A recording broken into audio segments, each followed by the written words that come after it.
പ്രകൃതിയെയും മൃഗങ്ങളെയും ഒക്കെ ഒത്തിരി സ്നേഹിക്കുന്ന ഒരു കൊച്ചു പെൺകുട്ടിയാണ് നമ്മുടെ ഹീറോയിനായ മെയ്ബൽ. ഇപ്പോൾ അവളുടെ സ്കൂളിൽ എക്സിബിഷന് വേണ്ടി കുറച്ച് മൃഗങ്ങളെ കൊണ്ടുവന്നിട്ടുണ്ട്. ആരും കാണാതെ അവരെയെല്ലാം രക്ഷപ്പെടുത്തുന്ന തിരക്കിലാണ് ഇപ്പോൾ മെയ്ബൽ. ഇതാദ്യത്തെ സംഭവമൊന്നുമല്ല. അങ്ങനെ ഈ പോക്കിനിടയിൽ ഇവിടുത്തെ ടീച്ചർമാര് ഇവളെ പൊക്കുവാണ്. പതിവ് പോലെ തന്നെ ആ മൃഗങ്ങളെയെല്ലാം തിരിച്ച് വെപ്പിച്ച് ഇവളുടെ അമ്മയെ സ്കൂളിലേക്ക് വിളിച്ചു വരുത്തുന്നുണ്ട്. അമ്മയ്ക്കും ഇതാദ്യത്തെ സംഭവമൊന്നുമല്ല. ഇവളുടെ ഈ സ്വഭാവം കാരണം അമ്മ ഇടയ്ക്കിടയ്ക്ക് സ്കൂളിലേക്ക് വരാറുള്ളതാണ്. അങ്ങനെ ഇത്തവണ അമ്മയ്ക്ക് നല്ലോണം ദേഷ്യം വന്നു. എനിക്ക് കുറച്ചു നാളെങ്കിലും സമാധാനം വേണമെന്ന് പറഞ്ഞ് ഇവളെ മുത്തശ്ശിയുടെ അടുക്കൽ ഏൽപ്പിച്ച് അമ്മ പോയി. ദേഷ്യം വന്നിരിക്കുന്ന നമ്മുടെ മെയ്ബലിനെ ഇണക്കാൻ വേണ്ടി മുത്തശ്ശിയുടെ പക്കൽ ഒരു ഐഡിയ ഉണ്ടായിരുന്നു. കാരണം ഇവളുടെ മുത്തശ്ശിയും പ്രകൃതി സ്നേഹി തന്നെയാണ്. മുത്തശ്ശിയുടെ വീടിന്റെ അടുത്ത് ഒരു കുഞ്ഞു കുളമുണ്ട്. അവിടേക്കാണ് ഇപ്പോൾ മെയ്ബലിനെ മുത്തശ്ശി വിളിച്ചു വരുത്തുന്നത്.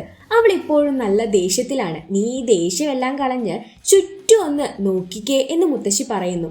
ആദ്യമൊന്നും അവൾ അനുസരിച്ചില്ല. പെട്ടെന്നൊരു കാറ്റ് വീശി അവൾ ചുറ്റിലും നോക്കാനായി തുടങ്ങി. അപ്പോഴേ അവൾക്ക് ഏറെ ഇഷ്ടപ്പെട്ട മൃഗങ്ങൾ, അതും അവിടെ സന്തോഷമായിട്ട് ജീവിക്കുന്നത് നമ്മുടെ മെയ്ബൽ കാണുവാണ്. അവളുടെ നേരത്തെ ഉണ്ടായിരുന്ന ദേഷ്യം എല്ലാം പോയി. എന്ത് രസം ഇവിടെ കാണാനായിട്ട്, എന്ത് രസം ഇവിടെ ഇരിക്കാനായിട്ട് എന്നെല്ലാം പറഞ്ഞ് ഈ കാഴ്ച കാണിച്ചു തന്നതിന് മെയ്ബൽ മുത്തശ്ശിയോട് ഒരുപാട് നന്ദി പറയുവാണ്. അവരെ കെട്ടിപ്പിടിക്കുവാണ്. അങ്ങനെ മുത്തശ്ശിയും കൊച്ചുമകളും കൂടി അവിടെ നല്ല സന്തോഷത്തോടു കൂടി തന്നെ ജീവിച്ചു വന്നു. ഇവർക്ക് രണ്ടുപേർക്കും പ്രകൃതി ഒത്തിരി ഇഷ്ടമായതുകൊണ്ട് തന്നെ ഇവർ രണ്ടുപേരും നല്ല വൈബായിരുന്നു കേട്ടോ. അങ്ങനെ കാലങ്ങൾ ഒരുപാട് കഴിഞ്ഞുപോയി. ഇപ്പോൾ നമ്മുടെ മെയ്ബലിന് 19 വയസ്സുണ്ട്. അവിടുത്തെ കാര്യങ്ങളെല്ലാം മാറി. മുത്തശ്ശിയാണെങ്കിൽ ഇപ്പോൾ അവളുടെ കൂടെയില്ല. ഇവളുടെ ആ വീടിനടുത്തുള്ള സ്ഥലത്തുകൂടി ഇപ്പോൾ ഹൈവേ വരാനായിട്ട് പോവാണ്. അതുകൊണ്ട് മൃഗങ്ങളുടെ ആ വാസസ്ഥലം ഇവരില്ലാതാക്കാൻ വേണ്ടി പോകുന്നു. എന്നാൽ മെയ്ബൽ അവിടെ ഓടിച്ചെന്ന് ഇത് പറ്റത്തില്ല, ഇവിടെ ഒത്തിരി മൃഗങ്ങളുണ്ട് എന്നെല്ലാം പറഞ്ഞുകൊണ്ടിരിക്കുകയാണ്. അപ്പോഴാണ് ആ സിറ്റിയുടെ മേയറായ ജെറി അവിടേക്ക് വരുന്നത്. ഇവർ തമ്മിൽ എപ്പോഴും തമ്മിലടിയാണ്.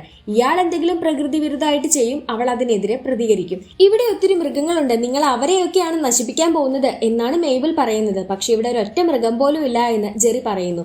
ശരിക്കും അത് സത്യമായിരുന്നു. അവിടുത്തെ മൃഗങ്ങളെല്ലാം എവിടെ പോയി എന്നറിയാതെ നമ്മുടെ മെയ്ബൽ വിഷമത്തിലായി. ഇവരാണെങ്കിൽ ആ സ്ഥലം തകർത്ത് കളയാനുള്ള ശ്രമങ്ങൾ തുടങ്ങിയിരുന്നു. ഇത്തരത്തിൽ പ്രകൃതി വിരുദ്ധ പ്രവർത്തനങ്ങൾ തടയാൻ വേണ്ടി ഇവൾ അങ്ങനെ ഒരുപാട് ആളുകളെ കണ്ട് പെറ്റീഷൻ ഒപ്പിടിക്കാൻ പോകും. പക്ഷെ ആരും അവളെ മൈൻഡ് ചെയ്യില്ല. അങ്ങനെ ഒരു മുത്തശ്ശൻ ഇവളൊരു കെയർ ടേക്കർ ആണെന്നും കരുതിയിട്ട് അവളെ വീട്ടിലേക്ക് ക്ഷണിക്കും. ഇവളാണെങ്കിൽ ഇവളുടെ കാര്യങ്ങൾ മുഴുവൻ അയാളുടെ അടുത്ത് പറയുന്നുണ്ട്. പക്ഷേ അയാൾക്ക് ശരിക്കും ചെവി കേൾക്കില്ലായിരുന്നു. ഇത്രയും നേരം ഇവള് പറഞ്ഞ തൊട്ട് അയാൾ കേട്ടിട്ടും ഉണ്ടായിരുന്നില്ല. നാളെയും മോള് വരണം, മോളുടെ സർവീസ് കൊള്ളാം എന്നെല്ലാം പറഞ്ഞിട്ട് ഈ അപ്പൂപ്പൻ അവളെ പറഞ്ഞയക്കും. എന്തായാലും ഇന്നത്തെ കാര്യങ്ങളൊന്നും നടന്നില്ല. എന്നാലും ആ മൃഗങ്ങളൊക്കെ എവിടെ പോയി, ഇനി ഞാൻ എന്ത് ചെയ്യും എന്നോർത്തിരിക്കവെയാണ് അവൾക്ക് അവളുടെ കോളേജിലെ പ്രൊഫസറിന്റെ കാര്യം ഓർമ്മ വരുന്നത്. ഇവള് വേഗം പ്രൊഫസറിനെ കാണാൻ വേണ്ടി കോളേജിലേക്ക് പോവാണ്. എന്നിട്ട് കാര്യങ്ങൾ ഫുള്ള് അവരുടെ അടുത്തായി പറഞ്ഞു. മോളെ, അതിപ്പോ എനിക്ക് പെട്ടെന്നൊന്നും പറയാൻ പറ്റില്ല അവിടുത്തെ മൃഗങ്ങൾ എവിടെ പോയെന്ന്. പക്ഷെ പോയ മൃഗങ്ങൾ തിരിച്ചു വരാനായിട്ട് ഒരു ബീവർ ഹെൽപ്പ് ചെയ്താൽ പറ്റുമെന്ന്. ബീവർ? അതെന്താ അങ്ങനെ പറഞ്ഞ പ്രൊഫസർ എന്ന് ചോദിക്കുമ്പോൾ, ബീവർ അവിടെ വന്നാൽ അവിടെ ഡാം കെട്ടും, അങ്ങനെ അവിടെ വെള്ളം വരും, അങ്ങനെ വെള്ളമുള്ളിടത്ത് മൃഗങ്ങൾ വരും. ഈ ഐഡിയ കിട്ടിയപ്പോൾ തന്നെ ബീവറിനെ തപ്പി നമ്മുടെ മെയ്ബൽ ആ സ്ഥലത്തേക്ക് പോയി. ബീവർ എപ്പോഴും കാർപ്പൻറ്ററിനെ പോലെയാണ്. ഇങ്ങനെ മരത്തടി കണ്ടാൽ അവിടെ വന്ന് അത്തരത്തിലുള്ള കാര്യങ്ങളൊക്കെ ചെയ്യും. രാത്രി വരെ അവൾ അവിടെ കാത്തു നിന്നു. എന്നിട്ടും ഒരു കാര്യം ഉണ്ടായില്ല. അങ്ങനെ മെയ്ബൽ ഭയങ്കര വിഷമത്തിലായി. കാരണം അവൾ അവളുടെ മുത്തശ്ശിയെ നോക്കാൻ വേണ്ടി അവളുടെ അമ്മയുടെ കൂടെ പോവാതെ ഇവിടെ തന്നെ നിന്നതാണ്. കാരണം ഈ സ്ഥലം അവർക്ക് സംരക്ഷിക്കേണ്ടിയിരിക്കുന്നു. പ്രായമായ മുത്തശ്ശി ഇവളുടെ അടുത്ത് ഒരേ ഒരു ആഗ്രഹം മാത്രമേ പറഞ്ഞിട്ടുണ്ടായിരുന്നുള്ളൂ, എൻ്റെ കാലശേഷവും മോൾ ഈ സ്ഥലം സംരക്ഷിക്കണമെന്ന്. ഇപ്പോൾ ആ വാക്ക് ഇവിടെ തെറ്റാൻ പോവുകയാണല്ലോ എന്നോർത്തിട്ടാണ് മെയ്ബലിന് ഇത്രയധികം സങ്കടം വന്നേ. അപ്പോൾ അതേ കുറ്റിക്കാട്ടിലൊരനക്കം. നോക്കുമ്പോൾ ഒരു കുഞ്ഞു ബീവർ അത് അവൾ വച്ചിരിക്കുന്ന സ്ഥലത്തേക്ക് വരുന്നുണ്ട്. പക്ഷേ അതിങ്ങനെ മണത്ത് നോക്കി നേരെ പുറത്തോട്ടാണ് ഇറങ്ങി പോകുന്നത്. ഇവനിത് എവിടെ പോണേ എന്ന് പറഞ്ഞ് അവനെ ഫോളോ ചെയ്തു പോവാണ് നമ്മുടെ മെയ്ബൽ. അന്നേരം അവിടെ ഒരു കാറ് വന്ന് അതിനെ കയറ്റിക്കൊണ്ടു പോവാണ്. അവൾ അതിനെ പിന്തുടർന്ന് വേഗം തന്നെ പോകുന്നുണ്ട്. ഇവരുടെ കോളേജിലേക്കാണ് ആ വണ്ടി പോയിട്ടുണ്ടായിരുന്നത്. ഇതെന്താ ഇവിടെ എന്നോർത്ത് അവളും പിന്നാലെ പമ്മി ചെന്നു.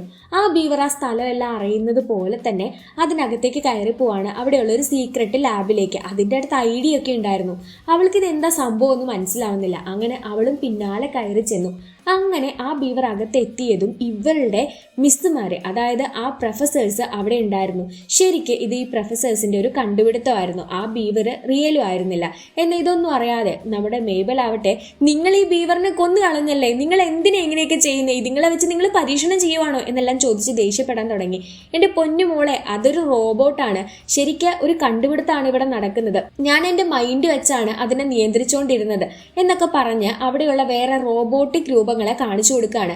അതായത് ഞാൻ ഒരുപാട് മൃഗങ്ങളെ നിരീക്ഷിച്ചിട്ടും അവരുടെ സ്വഭാവം മനസ്സിലാവുന്നില്ല, അവരിൽ ഒരാളായി ഇരുന്ന് കഴിഞ്ഞാൽ അവരെ പറ്റി മനസ്സിലാക്കാൻ സാധിക്കും. അപ്പൊ നമ്മുടെ മേബലിന് ഒരു ഐഡിയ വന്നു, അതായത് എൻ്റെ മൈൻഡ് വെച്ച് ഇത്തരത്തിലൊരു ബീവറിനെ നിയന്ത്രിക്കാൻ പറ്റുമെങ്കിൽ ഇതിനെ കൊണ്ട് എനിക്ക് വേറൊരു ബീവറിനെ കണ്ടുപിടിക്കാൻ പറ്റുമല്ലോ, കൂടാതെ ആനിമൽസിനോട് കമ്മ്യൂണിക്കേറ്റ് ചെയ്യാൻ പറ്റുമെന്നല്ലേ പറഞ്ഞത്, എങ്കിൽ ഞാനത് ചെയ്യാൻ പോവാന്ന് പറഞ്ഞ അവളും ആ ഹെൽമെറ്റ് എടുത്തിടും. അങ്ങനെ ഇപ്പൊ ആ ബീവർ അവളുടെ കോൺഷ്യസിൽ, അതായത് അവളുടെ മൈൻഡാണ് ഇപ്പൊ ഈ ബീവറിലുള്ളത്. നീ ഇത് ചെയ്യല്ലേ, ഇങ്ങനെ ചെയ്ത ആ എക്കോസിസ്റ്റം ആകെ തകർന്നു എന്ന് പ്രൊഫസേഴ്സ് പറയുന്നുണ്ടെങ്കിലും അത് കേൾക്കാതെ ഇവൾ അവിടെ നിന്ന് ഓടി രക്ഷപ്പെടുകയാണ് ചെയ്യുന്നത്. ഇവളെ പിടിക്കാൻ വേണ്ടി ആ പ്രൊഫസർമാര് കിണഞ്ഞ് പരിശ്രമിക്കുന്നുണ്ട്, പക്ഷെ കാര്യമില്ല. ഇവളുടെ ഈ ഒരു ശരീരത്തിനകത്തൊരു ബട്ടൺ ഉണ്ട്, ആ ബട്ടൺ പ്രസ് ചെയ്ത് കഴിഞ്ഞാലാണ് ഇവിടെയുള്ളവർക്ക് ലൊക്കേറ്റ് ചെയ്യാൻ പറ്റുന്നത്, അതുകൂടാതെ ഇവളോട് സംസാരിക്കാൻ പറ്റുന്നത്, ഇവൾ കാണുന്നതെല്ലാം കാണാൻ പറ്റുന്നത്. പക്ഷെ അവളത് ഓഫ് ചെയ്ത് കളഞ്ഞു. പെട്ടെന്ന് ഇതേ പുറത്തെത്തിയ നമ്മുടെ മെയ്ബെല്ലിനെ ഒരു മൂങ്ങ പിടിച്ചോണ്ട് പോകും. അവളാവട്ടെ കുതിറി നേരെ താഴെ വീഴും. അവൾ വീഴുന്നത് കാട്ടിലേക്കാണ്. പിറ്റേ ദിവസം അവൾ എണീറ്റ് നോക്കുമ്പോൾ ചുറ്റുമുള്ള മൃഗങ്ങൾ പറയുന്നതെല്ലാം അവൾക്ക് മനസ്സിലാവുന്നുണ്ടായിരുന്നു. അവൾ ഏറെ സ്നേഹിക്കുന്ന മൃഗങ്ങളോട് അവൾക്ക് കമ്മ്യൂണിക്കേറ്റ് ചെയ്യാൻ പറ്റുന്നു എന്ന് ഓർക്കുമ്പോൾ തന്നെ നമ്മുടെ മേബലിന് ഭയങ്കര സന്തോഷം വരികയാണ്. അങ്ങനെ എല്ലാവരുടെ അടുത്തും അവള് ഇവിടെ അടുത്ത് ബീവറിനെ കാണാൻ പറ്റുമോ എന്ന് ചോദിക്കുന്നുണ്ട്. അവസാനം ഒരു ചിലന്തി അവൾക്ക് വഴി പറഞ്ഞു കൊടുക്കാണ്. അങ്ങനെ ആ വഴിയെ പോകുമ്പോൾ ഒരു മടിയനായിട്ടുള്ള ബീവർ അവിടെ വെള്ളത്തിൽ ഇരിക്കുന്നുണ്ടായിരുന്നു. അവളാവട്ടെ, നീ എൻ്റെ കൂടെ ഒരു സ്ഥലം വരെ വരണം, എനിക്ക് നിന്നെ കൊണ്ടൊരു സഹായം വേണം എന്നെല്ലാം പറയുന്നുണ്ട്. അതാണെങ്കിൽ അനങ്ങുന്നില്ല. പെട്ടെന്ന് അത് വെള്ളത്തിലേക്ക് ചാടുകയും ചെയ്യും. ഇവനിത് എവിടെ പോവാ, എൻ്റെ കൂടെ വാ എന്നെല്ലാം പറഞ്ഞ് അവൾ ഇരിക്കുമ്പോൾ ഒരു ഭീമൻ കരടി വന്ന് ആ ബീവറിനെ കഴിക്കാൻ ശ്രമിക്കും. എടോ, താൻ എന്ത് പണിയാണോ ഈ ചെയ്യുന്നേ, അതിന് വിടണോ എന്ന് പറഞ്ഞ് മേബിൾ ആ കരടിയായിട്ട് ഇടിക്കും. പെട്ടെന്ന് വേണ്ടടാ, ഈ കരടിയും ഈ ബീവറും കൂടെ നമ്മുടെ മേബലിനെ ചീത്ത പറയും. അവന് വിശന്നോണ്ടല്ലേ അവൻ എന്നെ തിന്നാൻ ശ്രമിച്ചേ, നീ ഇപ്പോ ഈ കുളത്തിന്റെ നിയമങ്ങൾക്ക് എതിരായി പ്രവർത്തിച്ചു, അതുകൊണ്ട് നമുക്ക് ഇപ്പൊ നേരെ കിങ്ങിന്റെ അടുത്ത് പോവാന്ന് പറയും. കിങ്ങോ, നിങ്ങൾക്കോ? അപ്പൊ തന്നെ നമ്മുടെ മേബിൾ ഇക്കാര്യം പ്രൊഫസേഴ്സിനെ അറിയിക്കും. അതുകൂടാതെ അവള് കാണുന്നത് ഇവർക്ക് കാണാനും പറ്റുന്നുണ്ടായിരുന്നു. ചേടാ, കുറെ മൃഗങ്ങളെല്ലാം കൂടെ എവിടേക്കാ ഈ പോണേ എന്ന് പറഞ്ഞ് ഇവര് നോക്കിക്കൊണ്ടിരിക്കുകയാണ്. അവിടെ ആവട്ടെ മരത്തടി കൊണ്ട് ഇവരൊരു മല തന്നെ ഉണ്ടാക്കിയിട്ടുണ്ടായിരുന്നു. അങ്ങനെ ഇതിന്റെ പൊക്കത്ത് നോക്കുമ്പോ അവിടെ വേണ്ടടാ ഒരു വേറെ ബീവർ ഒരു കുഞ്ഞു കിരീടമൊക്കെ വെച്ചിരിക്കുന്നു. ഈ ബീവറിന്റെ പേരായിരുന്നു ജോർജ്. ജോർജ് ആണ് ഇവരുടെ രാജാവ്. ശരിക്കും ഈ ജോർജ് ഭയങ്കര കൂളാണ് കേട്ടോ. രാജാവിനെ ഇവരെങ്ങനെയാണ് വിഷ് ചെയ്യുന്നതെന്ന് പറഞ്ഞാൽ ഇത്തരത്തിലുള്ള ഒരു ഡാൻസ് കാരണമാണ്. അങ്ങനെ എന്താ ഇപ്പൊ പ്രശ്നം എന്ന് ചോദിച്ചറിയുന്നുണ്ട് നമ്മുടെ ജോർജ്. അന്നേരത്ത് ഇവരെല്ലാവരും മോളെ നീ ഒന്നും പറയല്ലേ എന്ന് പറയുമ്പോൾ അവൾ ആ ബട്ടൺ ഓഫ് ചെയ്യും. ശേഷം ഞാൻ ഇവിടെ പുതിയതാണ്, എനിക്ക് ഇവിടുത്തെ നിയമങ്ങളൊന്നും അറിയത്തില്ല എന്ന് രാജാവിനോട് തുറന്നു പറയാണ്. ഓ, അതാണോ കാര്യം, അപ്പോ ഇവിടുത്തെ നിയമങ്ങളെല്ലാം ഞാൻ തന്നെ നിനക്ക് കാണിച്ചു തരാമെന്ന് പറഞ്ഞ് ജോർജ് ഈ ഒരു സ്ഥലം മുഴുവനായിട്ട് അവളെ ചുറ്റി നടന്ന് കാണിക്കുകയാണ് ചെയ്യുന്നത്. അതായത് ഇവിടെ ഒത്തിരി മൃഗങ്ങളുണ്ടായിരുന്നു. ശരിക്കും ഭക്ഷണം കഴിക്കാൻ വേണ്ടിയിട്ട് നമുക്ക് എങ്ങനെ വേണമെങ്കിലും എന്ത് വേണമെങ്കിലും ചെയ്യാമെന്നെല്ലാം നമ്മുടെ ജോർജ് പറഞ്ഞു കൊടുക്കുകയാണ്. ഇവിടെ ഒത്തിരി സ്ഥലത്ത് നിന്ന ആളുകൾ അല്ലെങ്കിൽ മൃഗങ്ങൾ വന്നു ചേർന്നത് കൊണ്ട് ഇവിടെ ജീവിക്കാൻ കുറച്ച് പാടാണ് എന്നുള്ള കാര്യം നമ്മുടെ മേബലിന് മനസ്സിലാവും. എന്നാ പിന്നെ നിങ്ങൾക്ക് കുറച്ച് അപ്പുറത്തേക്ക് മാറി ജീവിച്ചൂടെ, എന്തിനാ ഇവിടെ തന്നെ ഇങ്ങനെ കഷ്ടപ്പെട്ട് തിങ്ങി നിറഞ്ഞ് ജീവിക്കുന്നതെന്ന് ചോദിക്കുമ്പോൾ ഇവിടെ എല്ലാവരും ഫിറ്റ് ആകും എന്നാണ് ജോർജ് പറഞ്ഞുകൊണ്ടിരിക്കുന്നത്. താഴെ ഒരു പോണ്ട് ഉണ്ടല്ലോ, അവിടെ എന്താ ജീവിച്ചാ എന്ന് പറഞ്ഞ് മുത്തശ്ശിയുടെ വീടിന്റെ അടുത്തുള്ള ആ കുളത്തിന്റെ സ്ഥലം ഇവളിങ്ങനെ കാണിച്ചു കൊടുക്കുകയാണ്. അന്നേരം നമ്മുടെ ജോർജ് പറയും, ഓ ആ സ്ഥലവോ, അവിടെ ആയിരുന്നു ഞങ്ങള്, പക്ഷെ അവിടെ നിന്ന് എല്ലാവരും ഇവിടെ വന്നത് എന്താന്ന് വെച്ചാൽ അവിടെ ഭയങ്കര ശബ്ദം കേൾക്കുക. ശബ്ദമോ, എന്ത് ശബ്ദം, എനിക്കൊന്നും കേൾക്കാൻ പറ്റിയില്ലല്ലോ എന്ന് നമ്മുടെ മേബിൾ പറയുന്നുണ്ട്. അത് ഞങ്ങൾ കേൾപ്പിച്ചു തരാം എന്ന് പറഞ്ഞ് മൃഗങ്ങളെല്ലാം മേബലിനെയും കൂട്ടി അവിടേക്ക് പോകും. അവിടെ തൊട്ടടുത്ത് എത്തിയപ്പോഴേക്കും മൃഗങ്ങളൊക്കെ ചെവി പൊത്തുവാണ്. അപ്പൊ ഇവൾക്കൊരു കാര്യം മനസ്സിലായി, കംപ്ലീറ്റ്ലി ഇവള് ആനിമൽ അല്ലാത്തത് കൊണ്ടാണ് അവൾക്ക് ആ ശബ്ദം കേൾക്കാത്തത്. ഇവർക്കാണെങ്കിൽ ആ ശബ്ദം കേൾക്കുന്നുണ്ട്. കറക്റ്റായിട്ട് ആ ശബ്ദം കേൾക്കുന്ന ഭാഗം ലൊക്കേറ്റ് ചെയ്യാൻ വേണ്ടി ഒരു ട്രാക്കർ പോലെ ഇവളാവട്ടെ നമ്മുടെ ജോർജിനെ യൂസ് ചെയ്യാണ്. അപ്പോൾ ഒരു മരം ഇവള് കാണും. അത് ശരിക്കും മരമായിരുന്നില്ല, അതിന്റെ പൊക്കത്തൊരു സ്പീക്കർ ഉണ്ടായിരുന്നു. മൃഗങ്ങൾക്ക് മാത്രം കേൾക്കാൻ പറ്റുന്ന ഒരു ശബ്ദമാണ് അതിനകത്തുനിന്ന് പുറത്തോട്ട് വന്നിട്ടുണ്ടായിരുന്നത്. ബീവറിന് ചെയ്യാൻ പറ്റാത്ത രീതിയിലുള്ള കാര്യങ്ങളൊക്കെ ഇവള് ചെയ്യുവാണ്. അവൾ ആ മരം കയറുന്നുണ്ട്. ആ സമയം പ്രൊഫസറിന്റെ അസിസ്റ്റന്റ് ഒരു പക്ഷിയുടെ രൂപത്തിൽ അവിടെ എത്തി ഇവളെ രക്ഷപ്പെടുത്താൻ നോക്കും. പക്ഷെ ഇവരുടെ രണ്ടുപേരുടെയും പ്രവൃത്തി കാരണം അവസാനം ആ മരം ഇവിടെ നിന്ന് പതുക്കോ എന്നും പറഞ്ഞ് നേരെ താഴെ വീഴും. ആ ശബ്ദം പുറപ്പെടുവിപ്പിക്കുന്ന മെഷീൻ ആണെങ്കിൽ തകർന്നും പോവും. അതോടുകൂടി ആ ശബ്ദം പോവാണ്. ഈ മരമാണ് ശബ്ദം ഉണ്ടാക്കിയിരുന്നേ എന്ന് നമ്മുടെ മേബൽ ഇവർക്ക് പറഞ്ഞു കൊടുക്കും. അങ്ങനെ ഇവരുടെ ഈ ഒരു അവസ്ഥ മാറ്റിയതിന് എല്ലാവരും കൂടെ നമ്മുടെ മേബലിനോട് നന്ദിയൊക്കെ പറയ ശേഷം ഇവരുടെ മുത്തശ്ശിയുടെ അടുത്തുണ്ടായിരുന്ന ആ ഒരു കുളത്തില് ഇപ്പൊ വെള്ളം നിറയ്ക്കാൻ വേണ്ടി ബീവേഴ്സ് എല്ലാവരും അവരുടെ ബണ്ട് കെട്ടാൻ വേണ്ടി പോവാണ്. അങ്ങനെ വെള്ളം നിറഞ്ഞ് വീണ്ടും ഇവിടെ തന്നെ ഇവർ ജീവിക്കാനായിട്ട് പോവാണ്. ഇതൊക്കെ കാണുമ്പോൾ നമ്മുടെ മേബലിന് ഭയങ്കര സന്തോഷം വരുന്നുണ്ട്. ഓ, മൃഗങ്ങളൊക്കെ ഇങ്ങനെയാണല്ലേ. ശരിക്കും അവര് ആ ഒരു മരത്തെ കണ്ടുപിടിക്കാനോ അല്ലെങ്കിൽ എന്തുകൊണ്ടാണ് ഇങ്ങനെ സംഭവിക്കുന്നതെന്നൊന്നും അറിയാതെ ഇവിടെ നിന്ന് മാറി ജീവിക്കുകയാണ് ചെയ്തിട്ടുണ്ടായിരുന്നത്. ഇപ്പൊ മേബൽ ആണല്ലോ ഇവരെ വീണ്ടും ഇവിടെ കൊണ്ടുവരാനായിട്ടുള്ള റീസൺ. എല്ലാവരും കൂടി മറ്റൊരിടത്തേക്ക് മാറിയപ്പോൾ അവിടെ ആണെങ്കിൽ സ്ഥലം ഉണ്ടായിരുന്നില്ല. ഇപ്പൊ ഇവർ തിരിച്ച് ഈ സ്ഥലത്തെത്തിയപ്പോൾ എല്ലാവർക്കും ഒരുപോലെ സന്തോഷമാവുന്നുണ്ട്. അവരുടെ സ്വന്തം വീട് തിരിച്ചു കിട്ടിയ പോലെയാണ് അവരിപ്പോൾ ഇവിടെ ആഘോഷിച്ചുകൊണ്ടിരിക്കുന്നത്. ഇതെല്ലാം കാണുമ്പോൾ മുത്തശ്ശിക്ക് കൊടുത്ത വാക്ക് നിറവേറ്റി താൻ എന്നുള്ള ഓർത്ത് നമ്മുടെ മേബലിനും ഭയങ്കരമായിട്ട് സന്തോഷം വരികയാണ്. അങ്ങനെ മേബല് ഇവിടെ എല്ലാവരുടെ അടുത്തും കളിച്ച് ചിരിച്ച്, പക്ഷെ അവൾ മനുഷ്യനാണെന്നുള്ള സത്യം തുറന്നു പറയുന്നൊന്നും ഉണ്ടായിരുന്നില്ല. ഇതേ സമയത്ത് ഇവിടെ ജെറി ആവട്ടെ ആ മൃഗങ്ങൾ അവിടെ തിരിച്ചു വന്നു എന്നറിഞ്ഞ് അവരെ ഇവിടെ നിന്ന് ഓടിക്കണം എന്ന് പറഞ്ഞു വിടുന്നുണ്ട്. രാത്രിയിൽ ജോർജിന്റെ കൂടെ സംസാരിച്ചുകൊണ്ടിരിക്കുകയാണ് മേബൽ. അപ്പോഴാണ് ജോർജിന് മേബലിന് ശരിക്ക് നീന്താൻ അറിയില്ല എന്ന് മനസ്സിലാവുന്നത്. അങ്ങനെ അവനാവട്ടെ ഇവളെ നീന്താനായിട്ട് പഠിപ്പിക്കുകയാണ്. ഒറ്റ ദിവസം കൊണ്ട് തന്നെ ഇവിടെയുള്ള എല്ലാവരുടെയും ഇഷ്ടം നമ്മുടെ മേബൽ നേടിയെടുത്തിട്ടുണ്ടായിരുന്നു. അതുകൊണ്ട് തന്നെ ഇവരുടെ ഇടയിൽ ഇത്രയും നാളും നടന്നിട്ടുള്ള കാര്യങ്ങളൊക്കെ തന്നെ ഇവനിങ്ങനെ പറഞ്ഞു കൊടുക്കുന്നുണ്ട് അവൾക്ക്, ഒരു സുഹൃത്തിനെ പോലെ തന്നെ. അങ്ങനെ മനുഷ്യന്മാരെ പറ്റി ഇവരുടെ ചിന്താഗതി എന്താണെന്നറിയാൻ വേണ്ടി നമ്മുടെ മേബൽ സംസാരിക്കുകയാണ്. ഞങ്ങളിപ്പോ ഇവിടെ ജീവിക്കുന്നത് പോലെ മനുഷ്യന്മാർ അവിടെ ജീവിക്കുന്നു. അങ്ങനെ നല്ല രീതിയിലുള്ള ഒരു റെസ്പോൺസ് ആണ് കിട്ടുന്നത്. ആ സമയം ഇവിടെ ഒരു പാലം പണിയാൻ പോകുന്നുണ്ട്, അതുകൊണ്ട് നിങ്ങളുടെ വാസസ്ഥലം നഷ്ടമാവില്ല എന്ന് ചോദിക്കുമ്പോൾ ഞങ്ങൾ അപ്പുറത്ത് പോയി ജീവിക്കും എന്ന് ജോർജ് പറയാണ്. കൂടാതെ നീ എൻ്റെ ആകുമോ, അതായത് ഭാര്യ ആകുമോ എന്ന് ചോദിക്കുകയാണ്. എന്നാൽ അവളാണെങ്കിൽ അത് പിന്നെ എന്നെല്ലാം പറഞ്ഞിരിക്കുമ്പോൾ പെട്ടെന്ന് അവിടെ ഒരു പൊട്ടിത്തെറിയുടെ ശബ്ദം കേൾക്കും. അതെന്താ എന്നറിയാതെ ഇവർ നിൽക്കുമ്പോൾ ആ മറ്റേ ബീവർ ഇവിടെ അടുത്ത് നിന്ന് കാര്യം പറയാണ്. മനുഷ്യന്മാർ അവിടെ വന്ന് ഇന്ന് നമ്മൾ ഉണ്ടാക്കിയ ആ ബണ്ട് പൊട്ടിച്ചു, ഇപ്പോൾ അവിടെ നിന്ന് വെള്ളം ഒഴുകി വന്നുകൊണ്ടിരിക്കുകയാണ് എന്നെല്ലാം പറയും. അന്നേരം നമ്മുടെ മേബലിന് അത് ജെറിയാണ് ചെയ്തതെന്ന് മനസ്സിലാവും. പെട്ടെന്ന് തന്നെ നമുക്ക് അവരെ തടയണം എന്ന് പറയുമ്പോഴേക്ക് മൃഗങ്ങളാവട്ടെ ഇവിടെ നിന്ന് പോവുകയാണ്. തിരിച്ച് ഇവർ വന്ന ആ സ്ഥലത്തേക്ക് പോവുകയാണ് ചെയ്യുന്നത്. കാരണം വീണ്ടും ആ ശബ്ദം ഉണ്ടാക്കുന്ന ഉപകരണം ജെറി അവിടെ സ്ഥാപിച്ചിട്ടുണ്ടായിരുന്നു. നമ്മൾ അങ്ങനെയല്ല ചെയ്യേണ്ടത്, നമുക്ക് എത്രയും പെട്ടെന്ന് ഇവരെ തടയണം എന്ന് പറയാണ്. അയ്യോ, അതങ്ങനെ പറ്റില്ല, കൗൺസിൽ വിളിക്കണം എന്ന് ജോർജ് പറയുമ്പോൾ ശരി കൗൺസിൽ വിളിക്കുന്ന നമ്മുടെ മേബലും പറയും. സത്യത്തിൽ ഈ കൗൺസിൽ എന്താണെന്നൊന്നും നമ്മുടെ മേബലിന് അറിയില്ലായിരുന്നു. ശരിക്ക് പക്ഷികൾക്കൊരു റാണിയുണ്ട്, മീനുകൾക്കൊരു റാണിയുണ്ട്, തവളകൾക്കൊരു റാണിയുണ്ട്, പാമ്പുകൾക്കൊരു റാണിയുണ്ട്, ഉറുമ്പുകൾക്കൊരു റാണിയുണ്ട്, ഇൻസെക്ട്സിന് വേറൊരു റാണിയുണ്ട്. ഈ രാജാക്കന്മാര് അല്ലെങ്കിൽ ഇത്തരത്തിലുള്ള കിങ്സ് എല്ലാവരും ചേർന്നിട്ട് ഒരു മീറ്റിംഗ് വിളിക്കും, അതാണ് കൗൺസിൽ. അപ്പോഴേക്കും നമ്മുടെ പ്രൊഫസേഴ്സിന്റെ അസിസ്റ്റൻസും അവിടേക്ക് മൃഗങ്ങളായി വന്നിട്ടുണ്ടായിരുന്നു. അങ്ങനെ നമ്മുടെ ജോർജ് ഇവരുടെ അടുത്ത് കാര്യമൊക്കെ പറയും. മനുഷ്യന്മാര് അവിടെ ഒരു ബണ്ട് ഉണ്ടാക്കിയത് തകർത്ത് ഇപ്പൊ അവിടെ പാലം പണിയാണ്, ഞങ്ങൾക്ക് അവിടെ ജീവിക്കാൻ പറ്റില്ലെന്ന്. അപ്പം ബാക്കിയുള്ള മൃഗങ്ങൾ പറയും എന്നാ പിന്നെ അവിടെ നിന്ന് മാറി ജീവിക്കണം. അങ്ങനെ ഇവരിവിടെ നിന്ന് പോകാൻ തുടങ്ങുമ്പോൾ നമ്മുടെ മേബല് കാര്യങ്ങളൊന്നുകൂടെ സീരിയസ് ആയി പറയും. ഇത് ഞങ്ങളുടെ മാത്രം പ്രശ്നമല്ല, ഇത്തരത്തിലുള്ള ഉപകരണങ്ങൾ നിങ്ങളുടെ അവിടെ സ്ഥാപിച്ചാൽ നിങ്ങൾക്കും അവിടെ ജീവിക്കാനായി പറ്റില്ല. നമ്മൾ എത്രയെന്നും പറഞ്ഞ് ഇവിടെ നിന്ന് ഓടിപ്പോകുന്നത്. അങ്ങനെ ഓടി ഓടി ഓടി മനുഷ്യന്മാർ ഇവിടെ ഫുള്ള് കീഴടക്കും, പിന്നെ നമുക്ക് ജീവിക്കാൻ അവിടെ സ്ഥലം ഉണ്ടാവില്ല. പറഞ്ഞത് മനസ്സിലായോ? ഇതാരാ ഇത് ചെയ്തതെന്ന് അന്നേരം ആ പൂമ്പാറ്റ റാണി ചോദിക്കും. അപ്പോൾ നമ്മുടെ മേബിൾ പറയും, ജെറി അത് മനുഷ്യന്മാരുടെ ലീഡറാണ്. ഓ അവനാണോ? എങ്കിൽ നമുക്കൊരു കാര്യം ചെയ്യാം, അവനുണ്ടെങ്കിലല്ലേ ഈ പാലം പണി നടക്കൂ, നമുക്ക് അവനെ അങ്ങോട്ട് തീർത്ത് കളയാമെന്ന്. ശരിക്കും നമ്മുടെ മേബൽ ഉദ്ദേശിച്ചത് ആ പാലം പണി തകർക്കണം, അതിനുവേണ്ടി നമ്മൾ എല്ലാവരും പോരാടണം. പക്ഷെ ഇവർ തീരുമാനിച്ചതോ നമ്മുടെ ജെറിയെ കൊന്നു കളയണമെന്ന്. അത് വേണ്ട, അത് ശരിയാവില്ല എന്ന് നമ്മുടെ മേബിൾ പറയുമ്പോൾ, നീയല്ലേ ഇപ്പൊ പറഞ്ഞത് മനുഷ്യന്മാരാണ് കാരണമെന്ന്, എങ്കിൽ പിന്നെ അവനെ അങ്ങ് തീർത്ത് കളഞ്ഞ പോരെ, അവനെ അങ്ങ് തീർത്ത് കളയാമെന്ന് എല്ലാ മൃഗങ്ങളും കൂടി ഒന്നിച്ച് പറയുവാണ്. കാര്യങ്ങളാകെ കുഴപ്പത്തിലായെന്ന് നമ്മുടെ മേബലിന് മനസ്സിലായി. അങ്ങനെ അവള് വീണ്ടും അത് വേണ്ട, അങ്ങനെ ചെയ്യണ്ട എന്ന് എതിർത്തോണ്ടിരിക്കുമ്പോൾ അവരെല്ലാവരും കൂടി അല്ല, നമ്മള് അവനെ തീർത്ത് കളയുന്നു എന്ന് തന്നെ തീരുമാനിക്കുകയാണ്. ഷെടാ, ഇതെങ്ങനെ തടുക്കും? ആകെ മൊത്തം കാര്യങ്ങൾ പ്രശ്നമായല്ലോ, അവനെ ഇല്ലാതാക്കിയിട്ടൊന്നും കാര്യമില്ല, അവനില്ലെങ്കിൽ വേറൊരാള് എന്നെല്ലാം നമ്മുടെ മേബിൽ പറയുമ്പോൾ, നീ എന്ത് തേങ്ങയെ പറയുന്നതെന്ന് പറഞ്ഞ് ആ പൂമ്പാറ്റ അവളെ ഇങ്ങനെ അടിക്കാൻ നോക്കും. പെട്ടെന്ന് അവള് കൈ വെച്ച് അതിനൊരു അടി അടിച്ചതും ദേണ്ട ആ പൂമ്പാറ്റയുടെ കാര്യത്തിൽ ഒരു തീരുമാനമായി.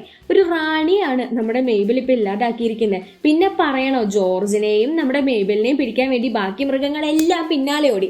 കാരണം ഇവരുടെ കൂട്ടത്തിലൊരു റാണിയല്ലേ ഇപ്പൊ ആ തീർന്നു കളഞ്ഞത്. ഇതുപോലെ അവള് വേറെ ഉള്ളതുങ്ങളെ ഇല്ലാതാക്കില്ലെന്ന് ആര് കണ്ടു എന്നും പറഞ്ഞാണ് ഇവർ ഈ പിറകെ ഓടിക്കൊണ്ടിരിക്കുന്നത്. നമ്മുടെ പാവം ജോർജ് മാത്രം കൂടെയുണ്ട്. ഇക്കാര്യങ്ങളൊക്കെ വേറെയുള്ള മൃഗങ്ങളെ വെച്ച് അല്ലെങ്കിൽ അസിസ്റ്റൻസിനെ വെച്ചിട്ട് ഇപ്പോൾ നമ്മുടെ പ്രൊഫസർ പറയുന്നുണ്ടായിരുന്നു. ആ സമയം ഒരു അസിസ്റ്റന്റ് പക്ഷിയായി വന്ന് നമ്മുടെ മെയ്ബിളിനെയും ജോർജിനെയും ഇവിടെ നിന്ന് രക്ഷപ്പെടുത്തി കൊണ്ടുപോകുന്നുണ്ട്. പക്ഷെ കാര്യമൊന്നും ഉണ്ടായില്ല. ആ മൃഗങ്ങള്, പക്ഷികളുണ്ട്, അങ്ങനെ ഒരുപാട് മൃഗങ്ങൾ ഇവരുടെ കൂട്ടത്തിലുണ്ടല്ലോ, അവരെല്ലാവരും വന്ന് ഇവരെ പിന്നെയും പിടിക്കാൻ ശ്രമിച്ചുകൊണ്ടിരിക്കുകയാണ്. ഇടയ്ക്ക് വെച്ച് എല്ലാ കണക്ഷനും നമ്മുടെ പ്രൊഫസറിന് പോകും. എങ്ങനെയെങ്കിലും മെയ്ബിളിനെ രക്ഷപ്പെടുത്തണമല്ലോ. പെട്ടെന്നാണ് ഇവർ നേരെ ഒരു മലയിടുക്കി വന്ന് വീഴുന്നത്. അവിടെ നിന്നൊരു പെരുമ്പാവ് നമ്മുടെ ജോർജിനെ പിടിക്കും. പക്ഷെ അവിടെ നിന്ന് ഇവർ രക്ഷപ്പെടും. അങ്ങനെ ആ മലയുടെ പൊക്കത്തുനിന്ന് ഒരു വിധിയില്ലാണ്ട് ഇവർ നേരെ താഴേക്ക് എടുത്തു ചാടുകയാണ് ചെയ്യുന്നത്. അതോടുകൂടി മെയ്ബിളിന്റെയും പണി തീർന്നു എന്ന് നമ്മുടെ പ്രൊഫസർ ചിന്തിക്കുന്നുണ്ട്. കാരണം ഉള്ള കണക്ഷൻ എല്ലാം പോയിട്ടുണ്ടായിരുന്നു. ഈ സമയം നമ്മുടെ പൂമ്പാറ്റ റാണിയുടെ മകനായിട്ടുള്ള ടൈറ്റൻ ആകെ കരച്ചിലാണ്. സത്യത്തിൽ അമ്മയില്ലാതായതിന്റെ സങ്കടത്തിലല്ല അവൻ കരയുന്നത്. അമ്മയുടെ കാലശേഷം ഇവനാണല്ലോ രാജാവ്, അതിന്റെ സന്തോഷത്തിലാണ്. ഈ നിമിഷത്തിന് വേണ്ടി ഞാൻ കാത്തിരിക്കുമായിരുന്നു. പക്ഷെ അമ്മ പറഞ്ഞതാണ് ശരി, ജെറി ഇല്ലാതാവണം. എന്നാൽ എനിക്കാണെങ്കിൽ അധിക സമയമില്ല. എനിക്ക് പ്യൂപ്പയിലേക്ക് മാറണം. ഞാൻ പൂമ്പാറ്റയായി തിരിച്ചിറങ്ങുന്നതിന് മുമ്പായിട്ട് നിങ്ങൾ ആ ജെറിയെ ഇല്ലാതാക്കാൻ വേണ്ടിയുള്ള എല്ലാ കാര്യങ്ങളും ചെയ്തു വച്ചിരിക്കണം. ഇതെന്റെ ഓർഡറാണ് എന്ന് നമ്മുടെ ടൈറ്റൻ പറയുവാണ്. അധികം വൈകാതെ അവനാവട്ടെ പ്യൂപ്പ ഫോമിലേക്ക് മാറുന്നുണ്ട്. എന്തായാലും മനുഷ്യന്മാർ നമുക്ക് ഭീഷണിയല്ലേ, അതങ്ങ് ചെയ്തേക്കാം എന്നാണ് മൃഗങ്ങൾ തീരുമാനിക്കുന്നത്. ഇതേ സമയത്ത് വെള്ളത്തിലേക്കാണ് നമ്മുടെ മെയ്ബലും ജോർജും കൂടി വീണിട്ടുണ്ടായിരുന്നത്. അവള് നമ്മുടെ ജോർജിനെ വെള്ളത്തിൽ കാണുന്നുണ്ട്. എന്നിട്ട് അവനെ രക്ഷപ്പെടുത്തുകയും ചെയ്യുന്നുണ്ട്. എന്നിട്ട് നമുക്ക് എത്രയും പെട്ടെന്ന് ആ മൃഗങ്ങളെ തടയണം, ജെറി ഇല്ലാതായതുകൊണ്ട് കാര്യമില്ല എന്ന് പറയുമ്പോൾ നമ്മുടെ ജോർജ് ആവട്ടെ എല്ലാം നഷ്ടമായവനെ പോലെ ഞാൻ അവർക്ക് പിടികൊടുക്കാൻ പോവാ, എനിക്കിനിയൊന്നും വയ്യ എന്ന് പറഞ്ഞ് തിരികെ പോവാണ്. അന്നേരം അത് കേൾക്കുമ്പോൾ നമ്മുടെ മെയ്ബലിനും സങ്കടമാവുന്നുണ്ട്. അല്ലെങ്കിലും എൻ്റെ വിധി എപ്പോഴും ഇങ്ങനെയാണ്, ഞാൻ പറയുന്നതൊന്നും ആർക്കും മനസ്സിലാവില്ല എന്നെല്ലാം പറഞ്ഞ് അവളും ആകെ മൊത്തം വിഷമത്തിലാവും. പെട്ടെന്ന് അവൾക്ക് അവളുടെ മുത്തശ്ശിയുടെ ഓർമ്മയും വരും. കാരണം അവൾക്ക് ചെയ്തു തീർക്കാനുള്ള ഒരേ ഒരു കാര്യം ഈ മൃഗങ്ങളെ സംരക്ഷിക്കുക, ആ സ്ഥലം സംരക്ഷിക്കുക എന്നുള്ളതാണ്. അത് മാത്രമേ അവളുടെ മുത്തശ്ശി അവളോട് ആവശ്യപ്പെട്ടിട്ടുണ്ടായിരുന്നുള്ളൂ. പക്ഷെ ആ ഒരു ചെറിയ കാര്യം പോലും ചെയ്തു കൊടുക്കാൻ പറ്റാത്ത താൻ എന്തൊരു കഴിവില്ലാത്തവളാണ് എന്നെല്ലാം പറഞ്ഞ് അവള് സങ്കടപ്പെടുമ്പോൾ ജോർജ് ആവട്ടെ തിരികെ വന്ന് അവളെ സമാധാനിപ്പിക്കുവാണ്. നീ പറഞ്ഞത് മനസ്സിലാക്കാൻ ഇപ്പോൾ ഞാൻ ഇവിടെയുണ്ട്, നീ വിഷമിക്കല്ലേ, നിനക്കിപ്പോൾ എന്താ വേണ്ടത്? അവിടെയുള്ള ആ സ്ഥലം രക്ഷിക്കണം. അതിനു വേണ്ടി ജെറി ഇപ്പോൾ ഇല്ലാതായാൽ ശരിയാവില്ല, അതല്ലേ? ഓക്കെ, അതെല്ലാം നമുക്ക് ശരിയാക്കാമെന്ന് പറയുന്നു. ഇവരെ സപ്പോർട്ട് ചെയ്യാൻ വേണ്ടി അപ്പോഴേക്കും നമ്മുടെ കരടിച്ചേട്ടൻ വരുന്നുണ്ട്, ഓന്തണ്ണം വരുന്നുണ്ട്, അങ്ങനെ അവരുടെ കുറച്ച് കൂട്ടുകാരെല്ലാവരും വരുന്നുണ്ട്. ജെറിയുടെ അടുത്ത് പോയി നമുക്ക് കാര്യങ്ങളെല്ലാം പറയാം. ജെറിക്ക് സ്വന്തം ജീവനിൽ എന്തായാലും കൊതി ഉണ്ടാകുമല്ലോ, അതുകൊണ്ട് അവൻ പാലം പണി നിർത്തിവെക്കും. അങ്ങനെ പാലം പണി നിന്ന് കഴിഞ്ഞാൽ പിന്നെ മൃഗങ്ങളാവട്ടെ അവരെ ഒന്നും ചെയ്യില്ലല്ലോ എന്നെല്ലാമാണ് ഇപ്പൊ നമ്മുടെ മെയ്ബല് പ്ലാൻ ആയിട്ട് പറയുന്നത്. ശരി, അങ്ങനെയെങ്കിൽ അങ്ങനെ. ഇവിടെ ജെറിക്കാണെങ്കിൽ ഒരുപാട് വികസന പ്രവർത്തനങ്ങൾ നടത്തിയത് കൊണ്ട് ഇന്ന് ഇവന്റെ പേരിൽ ഇവനെ അനുമോദിക്കാൻ വേണ്ടി ഒരു ചടങ്ങ് നടക്കുന്നുണ്ട്. അത് കൂടാതെ ഇന്നാണ് ആ പാലത്തിന്റെ ഉദ്ഘാടനം. അതിനുവേണ്ടി നമ്മുടെ ജെറി ആവട്ടെ നല്ല കുളിച്ച് കുട്ടപ്പനായിട്ട് നേരെ വീട്ടിൽ നിന്ന് ഇറങ്ങി പോകുന്നുണ്ട്. അങ്ങനെ ഇവൻ നേരെ കാറി കയറുമ്പോഴാണ് അതിനകത്ത് ദേ ഒരു ബീവർ ഇരിക്കുന്നു, പിന്നെ ഒരു ഓന്തു ഇരിക്കുന്നു. ഇവരെന്താ എന്റെ കാറിൽ എന്ന് പറഞ്ഞ് ഇവൻ പേടിക്കുമ്പോൾ പെട്ടെന്ന് ഇവന്റെ ഫോൺ ആ ഓന്ത് വാങ്ങിയിട്ട് നേരെ പിറകിലിരിക്കുന്ന നമ്മുടെ മെയ്ബലിന് കൊടുക്കുകയാണ് ചെയ്യുന്നത്. മെയ്ബല് എന്ത് ചെയ്തു, അവിടെ ടൈപ്പ് ചെയ്ത് ഇവന് ഓഡിയോ വെച്ച് കാര്യങ്ങൾ കേൾപ്പിക്കുകയാണ്. ഞങ്ങൾ നിന്റെ ഫ്രണ്ട്സ് ആണ്, നിന്നെ രക്ഷിക്കാൻ വേണ്ടി വന്നിരിക്കുകയാണ്, നീ ഇപ്പോൾ ഒരു അപകടത്തിലാണ്, നീ ഇപ്പോൾ ആദ്യം ചെയ്യേണ്ടത് ആ പാലത്തിന്റെ അടുത്ത് പോകണം, എന്നിട്ട് അതിന്റെ പണി നിർത്താനായിട്ട് പറയണമെന്ന്. അങ്ങനെ നമ്മുടെ ജെറിക്ക് ആദ്യമൊന്നും മനസ്സിലായില്ല. പക്ഷേ അവൻ കാറിന്റെ പുറത്ത് നോക്കിയപ്പോൾ ഒരു കാര്യം മനസ്സിലായി. സാധാരണമായിട്ട് അവിടെ ഒരു കിളി പോലും ഉണ്ടാവാറില്ല. പക്ഷേ ഇന്ന് ആ കിളികൾ എന്തോ കരുതി കൂട്ടിയിരിക്കുന്നത് പോലെ ഇവനെ തന്നെ നോക്കിക്കൊണ്ട് അവിടെ ഇരിക്കുകയാണ്. പേടിച്ചറിന്റെ ജെറി ഇവർ പറഞ്ഞതുപോലെ എന്തെങ്കിലും ആവട്ടെ എന്നോർത്ത് വണ്ടി എടുക്കുകയാണ്. അങ്ങനെ നമ്മുടെ മെയ്ബല് വേണ്ടുന്ന ഇൻസ്ട്രക്ഷൻ എല്ലാം ആ ഫോൺ വഴി കൊടുക്കുന്നുണ്ടായിരുന്നു. എന്നാൽ ഈ ഫോണിലെ ഈ കാര്യങ്ങളൊക്കെ കണ്ട് നമ്മുടെ ജോർജിന് ഒരു കുസൃതി. അവൻ ചുമ്മാ എടുത്ത് അതിൽ സ്മൈലി എല്ലാം ടൈപ്പ് ചെയ്ത് വെറുതെ ഒരു ഓഡിയോ ഉണ്ടാക്കിക്കൊണ്ടിരിക്കുകയാണ്. എന്നാൽ ജെറി ആവട്ടെ ഈ തക്കത്തിന് എന്ത് ചെയ്തെന്നോ, നേരെ ഇയാളുടെ കാറിന്റെ വിൻഡോ അങ്ങോട്ട് തുറക്കും. അതോടുകൂടിയിട്ട് ഇവർ പിടിക്കാതെയാണല്ലോ ഇരിക്കുന്നത്. മെയ്ബൽ ഒഴികെ ബാക്കി എല്ലാവരും പറന്ന് പുറത്തോട്ട് ഒരൊറ്റ പോക്കാണ്. അവിടെയാണെങ്കിൽ കരടിച്ചേട്ടൻ ഉണ്ടായത് നന്നായി. കരടിച്ചേട്ടൻ ഇവരെ എല്ലാം പിക്ക് ചെയ്ത് പിറകെ വരും. ദേണ്ടടാ കരടിയും കൂടെ പിറകെ വരുന്നു എന്നോർത്ത് ഇപ്പൊ ജെറിക്ക് ആകെ മൊത്തം ടെൻഷൻ ആവുന്നുണ്ട്. അന്നേരം മെയ്ബിൾ താനിത് എങ്ങനെയാണോ വണ്ടി ഓടിക്കുന്നതെന്ന് പറഞ്ഞ് വണ്ടി ഓടിക്കുന്നത് പോലും ഇപ്പൊ മെയ്ബിളാണ്. അന്നേരം പ്രൊഫസറും ആൾക്കാരും അവിടെ വരുന്നുണ്ട്. എടാ, നീ പറയുന്നതൊന്നും അവന് മനസ്സിലാവില്ല, നീ ഈ ഇയർപോഡ് ഇല്ലാതെ എന്ത് പറഞ്ഞിട്ട് എന്താ കാര്യം, നീ ഇങ്ങോട്ട് വന്നേ, നിന്റെ കോൺഷ്യസ് മൈൻഡിലേക്ക് നിനക്ക് തിരിച്ചു പോകണം, അല്ലെങ്കിൽ നിനക്കും ആപത്താ എന്നെല്ലാം പറഞ്ഞിട്ടൊന്നും നമ്മുടെ മെയ്ബിൾ കേൾക്കുന്നില്ല. അപ്പോഴാണ് പക്ഷികൾ ഇവരുടെ ചുറ്റിനും വന്ന് വെള്ളത്തിലേക്ക് ഒരൊറ്റ ചാട്ടം. ശേഷം ഒരു വലിയ ഷാർക്കിനെയും പൊക്കിയെടുത്തുകൊണ്ട് ഇവര് നേരെ പൊന്തി വരികയാണ്. ഷാർക്കിനെ കണ്ടിട്ടും ജെറിക്ക് കാര്യം മനസ്സിലാവുന്നില്ല. ഷാർക്കും ഇപ്പൊ പറക്കാൻ തുടങ്ങി എന്നാണ് അവൻ നോക്കുന്നത്. അന്നേരം മെയ്ബിൾ ഇങ്ങനെ ഫോണിൽ കുത്തി പറയുന്നുണ്ട്, നിനക്ക് ഞാനിപ്പോ പറഞ്ഞതൊന്നും വിശ്വാസമായില്ല എന്ന്. പക്ഷെ അവനതൊന്നും ശ്രദ്ധിക്കുന്നില്ല. മെയ്ബിളിന്റെ ഭാഷയാണെങ്കിൽ മനസ്സിലാവുന്നില്ല, മൃഗങ്ങളുടെ ഭാഷയല്ലേ. ഈ ഷാർക്ക് ഇവനെ ഇല്ലാതാക്കുമെന്ന് മനസ്സിലാക്കിയ മെയ്ബിള് വണ്ടി നേരെ ഓടിക്കാൻ വേണ്ടി പറയുന്നുണ്ട്. ആ ഷാർക്കിനോട് സംസാരിക്കുകയും ചെയ്യുന്നുണ്ട്. പെട്ടെന്ന് ഇവരൊരു ടണലിന്റെ അകത്തോട്ട് കയറി പോവാണ്. ഷാർക്ക് ദേ ഓപ്പോസിറ്റ് വരുന്നു. എന്തുകൊണ്ടോ ഇവർ ഭാഗ്യത്തിന് രക്ഷപ്പെട്ടു. അപ്പോഴാണ് നമ്മുടെ ഷാർക്ക് പിറകിലൂടെ വന്ന് ഈ കാറിൽ വന്ന് ഇടിക്കുന്നത്. എന്നിട്ടും കാര്യമൊന്നും ഉണ്ടായില്ല. അന്നേരം പ്രൊഫസർ പറയുന്നത് കേട്ട് ഇവൾക്കൊരു ബുദ്ധി തോന്നി. അവൾ നേരെ പ്രൊഫസറിന്റെ കാറിലേക്ക് എടുത്ത് ചാടും. എന്നിട്ട് പ്രൊഫസറിന് ഇവള് പറയുന്നത് മനസ്സിലാക്കാൻ ഇയർപോഡ് ഉണ്ടല്ലോ, അതും പൊക്കിയെടുത്ത് നേരെ ജെറിയുടെ അടുത്ത് പോകുമ്പോഴേക്ക് ഷാർക്ക് ഇവരുടെ കാറിന്റെ പിറകിൽ വന്ന ഒരു ഒറ്റ വീഴലാണ്. അങ്ങനെ നമ്മുടെ ജെറിയുടെ അടുത്ത് പോയിട്ട് ഇവൾ എങ്ങനെയൊക്കെ ആ ഇയർപോഡ് ചെവിയിൽ കുത്തിവെച്ച് കൊടുക്കും.